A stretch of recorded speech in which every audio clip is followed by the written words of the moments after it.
ठीक करूंगी कि वो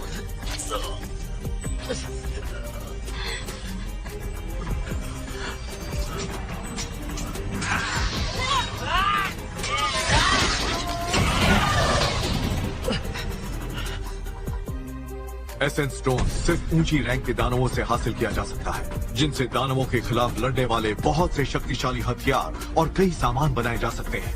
उसके अलावा माना क्रिस्टल, जिसे सिर्फ तहखाने से ही इकट्ठा किया जा सकता है और ये कम शक्तिशाली होती है। लेकिन इन सबको लेकर गवर्नमेंट का मकसद कुछ और ही लगता है।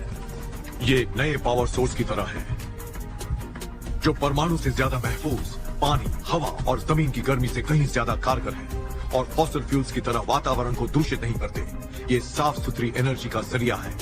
सरकार इन दोनों का इस्तेमाल करके बिजली पैदा करने के तरीके खोज रही है।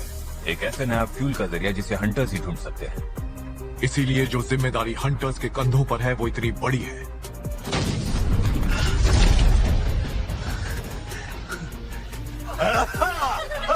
हमने इस गुफा के राजा को हरा दिया। जिन्हू सुनो, मुझे सच सच बताओ, तुम अपनी किसी जिद में आकर तो हंटर नहीं बने हो ना? क्योंकि अगर ऐसा ही रहा तो वो दूर नहीं, जब इससे बड़ा नुकसान होगा। क्योंकि चोट सिर्फ एक जगह नहीं बल्कि तुम्हारे पूरे शरीर पर लगी है। सॉरी। मुझे सॉरी बोलने की जरूरत नहीं है, बस इतना बताओ कि मैंने जो कहा वो समझे या नहीं।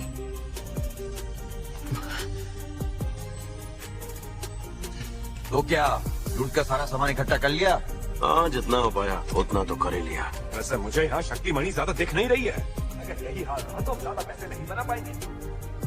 शायद मिशन पूरा हो गया और यहाँ मेरे पास इस ई रैंक की सार मणि के अलावा कुछ भी नहीं है। इनकी नजरों में इसकी कोई कीमत भी नहीं है। सुनो, यहाँ आकर देखो क्या मिला है। ये तो एक गुफा है। सुरंग लग रही है। हाँ, जो भी हो, पर है बहुत लंबी। एक प्राचीन तहखाना। मैंने इसके बारे में अफवाहें सुनी थी, लेकिन हमने गुफा के राजा को तो मार दिया, पर लगता नहीं कि ये बंद होने वाली है। हाँ, मुझे भी सब अजीब ही लग रहा है। तो इसका मतलब ये अंदर हमें लूट का और भी सामान मिल सकता है। सब मेरी बात ध्यान से सुनो। ऐसे हालात में हमसे उम्मीद की जाती है कि हम हंटर्स एसोसिएशन के आदेश का इंतजार करें। और मेरी बात तो सुनिए मिस्टर सॉन्ग, आपको नहीं लगता तब तक नए लोग आकर सारा सामान लेकर चले जाएंगे? ये डी-रैंक की तहखाने का हिस्सा ही तो है। आखिर इसकी क्या जरूरत है? देखिए, ये फिर से बाप बनने वाला है और हमें ज्यादा माना क्रिस्टल्स भी नहीं मिली हैं। वैसे भी रूल्स तोड़ने के लिए तो बनाए जाते हैं। या फिर नहीं? मैं तुम्हारी बात समझ रहा हूँ, लेकिन सच तो ये है कि इसमें हम सब के लिए खतरा है। तो क्यों ना बोर्ड से फैसला किया जाए? मैं राजी नहीं हूँ। मैं राजी हूँ। मैं राजी नहीं हूँ। मैं भी नहीं। चलो चलकर देख ही लेते हैं। सही कहा। हाँ, मैं राजी नहीं हूँ, पर मैं तो राजी हूँ। और मैं भी। मुझे माफ करना, पर मैं अंदर नहीं जाना चाहती। तो बात ये है, 6 लोगों ने हाँ की है और बाकी 6 ने ना। अब सिर्फ तुम बचे हो जुनूब। क्या सोच रहे हो तुम? क्या मुझे? मेरे लिए तो डी रैंक के तहखाने को संभाल पाना खतरे से खाली नहीं है, पर क्योंकि डैड का कुछ पता नहीं चल रहा है तो परिवार की जिम्मेदारियों को संभालने के लिए सिर्फ मैं ही बचा हूँ। मुझे माँ के इलाज के लिए और बहन की पढ़ाई के लिए पैसे चाहिए होंगे। चाहे कुछ भी हो जाए, मुझे करना ही होगा। मैं तैयार हूँ।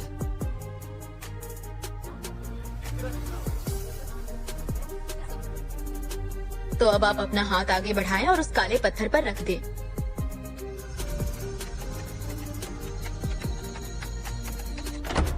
अब आप में से अगला नंबर किसका है? आप डी-रैंक से हैं। आपका साथ होना हमारे लिए बहुत खुशी की बात है। ये लीजिए, ये रहा हमारा कॉन्ट्रैक्ट। और हाँ, इसमें हमारी सारी कंडीशंस लिखी हुई है। आप एक बार पढ़ेंगे तो समझ जाएगा। सही कहा। एक बी रैंक का और 2 सी रैंक वाले हंटर्स हमारे साथ आने के लिए खुशी खुशी राजी हो गए हैं और यहाँ की सिचुएशन भी हमारे कंट्रोल में है। एज या जेंडर किसी से फर्क नहीं पड़ता। अगर वो हमारे काम आ सकते हैं तो उन्हें ऑफर दे दो।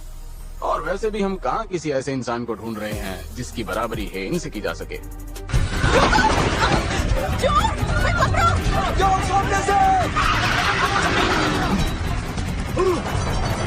बेवकूफ बनना चाहती हो क्या?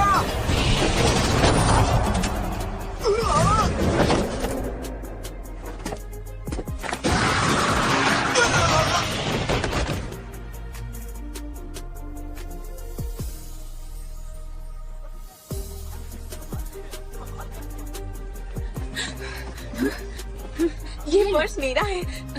Thank you so much, thank you so much.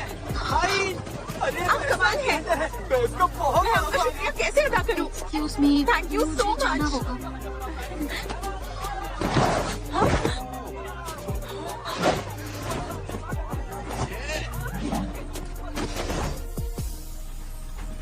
हमें इस गुफा में चलते हुए कितना वक्त हो गया होगा?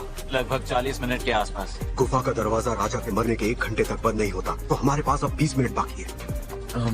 मुझे माफ करना, अब किस बात के लिए? क्योंकि मैंने अपना वोट हाँ में दिया और अब हम वहाँ उन चीजों की तलाश में जा रहे हैं। तुम्हें मेरी फिक्र करने की कोई जरूरत नहीं है, मैं अपना ध्यान खुद रख सकती हूँ। तुम कहीं मुझसे नाराज तो नहीं हो ना? जानता है फिर भी पूछ रहे नाराज तो नहीं? तुम्हें क्या लगता नहीं होना चाहिए? अपनी बेवकूफियों से कब पास आओगे? पता है अगर वो चोट तुम्हें जरा भी ऊपर लगी होती तो तुम अब तक मर चुके होते जिन्वो। जानते भी हो मैंने कितनी मुश्किलों से तुम्हारे हाथों को और पैरों को ठीक किया है, लेकिन तुम्हें क्या पड़ी है? चोट तुम्हारे दिमाग में तो नहीं लगी ना? क्योंकि मुझे ऐसे ही लग रहा है। मुझे माफ करना, ये बात सच है कि जूही जैसी बी रैंक की हीलर के साथ होने से मेरी जान कई बार बची है। तुम मेरा मतलब समझ भी रहे हो या नहीं? हाँ। शुक्र है किसी मामले में तो तुम्हारा दिमाग काम कर रहा है, नहीं तो क्या होता। अच्छा बताओ, तुम्हें मुझे बाहर खाने पर ले जाने वाला आइडिया पसंद नहीं आया क्या? नहीं, ऐसा बिल्कुल नहीं है। इधर देखो, राजा का कमरा मिल गया।